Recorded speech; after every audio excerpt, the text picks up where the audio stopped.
Ծափաթաղում խեղտամահարված 3-ամյա Տիգրանի քույրն ու 3 եղբայրները տուն մայրիկի մոտ են վերադարձել։ Երեխեքը շատ լավ են, շատ ուրախ եմ որ մամայի մոտ են ամեն ձևի։ Հենց որ առանց երեխեքի ես չեմ կարող մնալ, երեխեքն էլ առանց ինձ չէին կարող մնալ։ Տան մեջին իրանց ավելի լավ են զգում, քան թե այլ տեղեր։ Ողբերգությունից հետո նրանք տեղափոխվել էին երեխաների պաշտպանության Մարդիգյան կենտրոն, շուրջ 3.5 ամիս այնտեղ էին։ Եղբայրներից մեկը հաստատված հոգեբուժական ախտորոշում ունի, մյուսը համր երեխան ականատես էր եղել, թե ինչպես է հայրը խեղդում փոքր եղբորը։ Այն երեխան, որը ուներ նաև հոգեկան առողջության խնդիրներ, չէր խոսում, կրկնօրինակում էր հոր վարքը,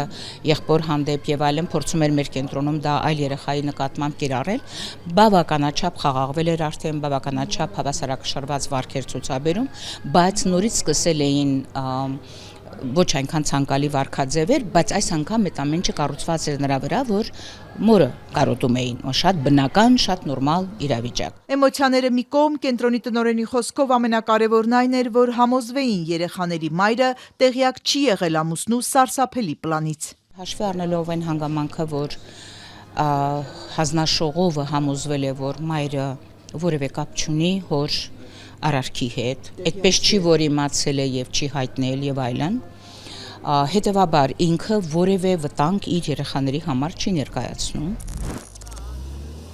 3-ամյա Տիգրանն անհետացավ հոկտեմբերի վերջին, նրան 7 օր ու գիշեր որոնում էին։ Այս ընթացքում նրա խոսել չկարողացող եղբայրը ձեռքն անընդհատ կոկորդին էր տանում, ինչ-որ բան հասկացնելու։ Փոքրիկին գտան գյուղից ոչ շատ հեռու դաշտամիջյան հատվածում, մարմնական վնասվածքներով։ Նախնական զարհուրելի վարկածը հայրը Արմեն Օվանեսովն է խեղտամահարել 3-ամյա փոքրիկին։ Ըստ մեղադրական եզրակացության նա հայրության վերաբերյալ կասկածներ է ունեցել ու խեղդելով սպանել է երեխային, մարմինը Որքանով է այժմ երեխաների համար անվտանգ միջավայր Ծափաթաղում, հաշմանդամությամբ երեխաներ, սոցիալական ծանր վիճակում գտնվող ընտանիք ու մի մայր, որ պիտի լուծի բոլոր հոգսերը։ Ըստ Միրա Անտոնյանի մինչև որոշում կայացնելը քննարկում է եղել շուրջ 20 մասնագետների ներգրավմամբ։ Մայրը որևէ մեկի մոտ հարց չի առաջացնում, գուցե եւ կենցաղավարությունը այնքան էլ, չգիտեմ, բարձր որակի չի եւ այլն, բայց միակ աշխատողներ տան, շատ երեխաներ, բազմամարդ ընտանիք։ Մի խոսքով, այդպիսի հոգսաշատ ընտանիքներ եւ ոչ այնքան հրաշալի կենցաղավարությամբ մենք շատ ունենք, բայց դա պատճառ չի երեխաներին հեռացնելու։ Դրա համար մենք էլ ենք կողմնակից եղել, որ երեխաների կարոտելը հաշվի առնելու, մոր հետ կապվածությունը հաշվի առնելով մենք էլ ենք դրական տվել դիրքորոշում, որ ճիշտ կլինի երեխաները վերադառնան։ Ամեն ինչ քննարկվել է, բազմաթիվ անգամ այցեր է կատարվել, խնամատարը հանձնաժողովի անդամները իրենք այց են կատարել, քննարկվել է պայմանները, որից հետո նոր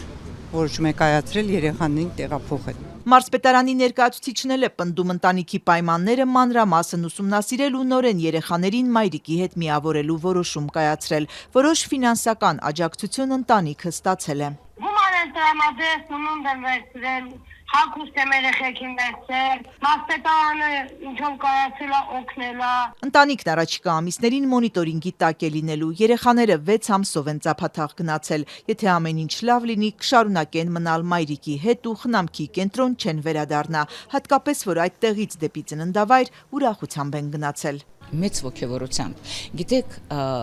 մեր կենտրոնը լավն է, անշուշտ, բայց երեխայի համար դա ոչ բնական միջավայր է։ Ինքը երեխան իր ընտանիքն է կարոտում,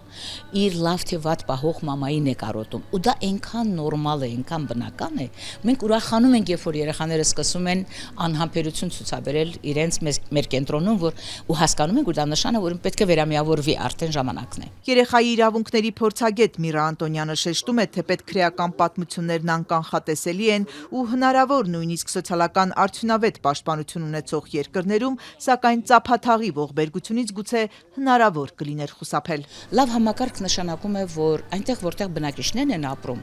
ու ճիշտ այնպես ինչպես ունենք բժիշկ, ճիշտ այնպես ինչպես ունենք հուսամունենք յուրաքանչյուր գյուղում կամ գոնե բուժքույր, ճիշտ այնպես ինչպես ունենք ադմինիստրատիվ ներկայացուցիչ, ես ինչ գիտեմ, ոստիկան եւ այլն, անպայման պիտի լինի նաեւ սոցիալական հարցերով զբաղվող մեկը։ Այդ դեպքում այդ վաղ նկատելը, վաղ ահազանգելը հաստատ ավելի լավ տեղի կունենա։ 3-ամյա փոքրիկի սպանության գործն այժմ Գեղարքունիքի մարզի առաջին ատյանի դատարանում է։ Դատական նիստը մարտի 12-ին է։